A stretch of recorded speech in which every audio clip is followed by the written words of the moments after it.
नमस्कार। बहुत ही सुंदर सा प्यारा सा एगो बेटी के विवाह के गाना लेकर आइल जा। बहुत ही पुराना गाना है, बहुत ही सुंदर गाना है, एक बार जरूर सुने जा।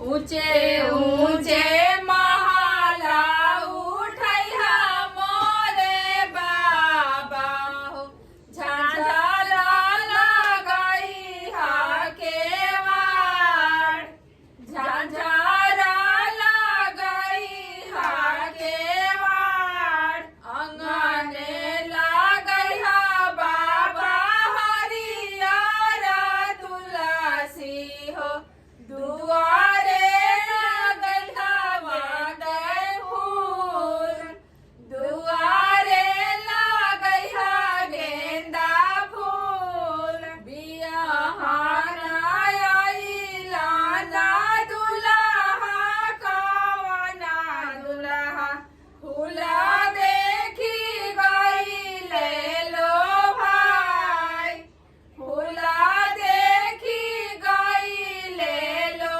भाई, दाना दहेजा ससुर कुछु जानी दिहा हो, एगो दिहा गेंदावा के फूल, एगो दिहा गेंदावा के फूल, अपना महलिया में से बोलेली सुंदरा बेटी, पापा से राजा हमार, पापा से राजा हमार, दाना दहेजा बाबा सब कुछ दिहा हो, जानी दिहा गेंदावा के फूल, जानी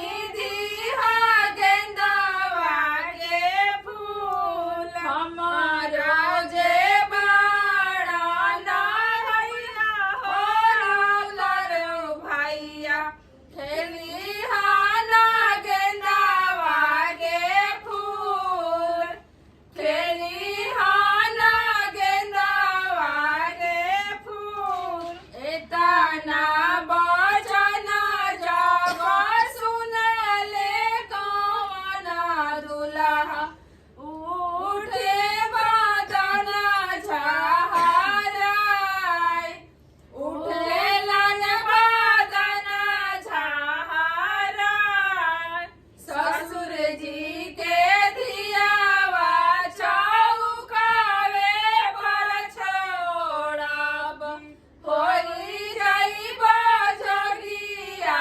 फकीर, होई जाइब जोगिया फकीर, एतना बचन जब सुनेली सुंदर धिया, उठेली लहंगा झहराय, उठेली लहंगा झहराय, जोगिया के साथे जोगिन होई जाइबो, अब ना देखब सनसार, अब ना देखब सनसार। धन्यवाद। गाना अच्छा लगे तो वीडियो के लाइक करी जा, शेयर करी जा, चैनल पर नया बनी जा तो सब्सक्राइब जरूर करके जाई जा। हमनी के फेसबुक के पेज भी बा, ओकरो के लोग फॉलो करी जा। धन्यवाद।